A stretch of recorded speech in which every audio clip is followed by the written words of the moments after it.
Welcome to this video on how to comply with emergency management requirements in buildings and facilities. Emergency management starts with an emergency management plan tailored to each site, building or facility. Plans need to be site-specific and written to meet one of two Australian standards: AS 3745 Planning for Emergencies in Facilities, or AS 4083 Planning for Emergencies in Healthcare Facilities. Emergency management compliance is achieved by implementing and adhering to the processes and procedures contained in the plan.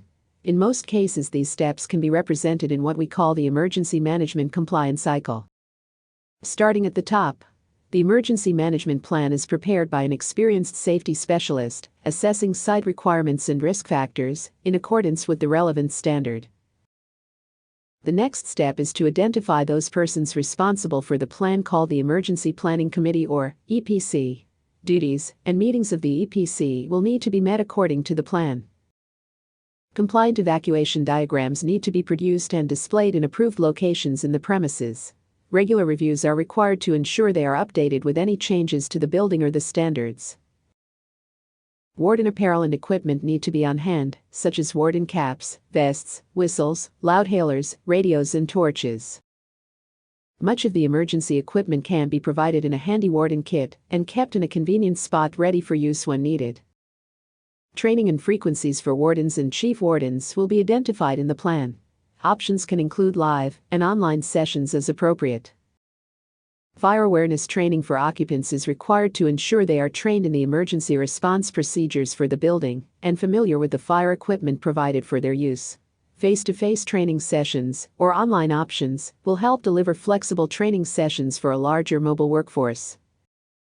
A program of evacuation exercises are a vital part of emergency management to ensure all building occupants and evacuation systems are functioning properly. Drills can be low-key at a local level or more involved with external participants as appropriate to the needs and risk factors of the facilities. Exercises can be expanded to include lockdown and other scenarios as appropriate. Update and refresher training for occupants and wardens will be required to meet the standards and expectations for emergency management. And finally, a regular compliance review and audit will help keep your plan up to date and relevant. This formal review and audit will identify effectiveness and changes needed to keep the facility and occupants safe and compliant in today's changing environment. We hope you have found this video useful. If you would like help or more information on any aspect of emergency management, please contact us or visit our website at www.statcomsystems.com.au. Thank you for watching.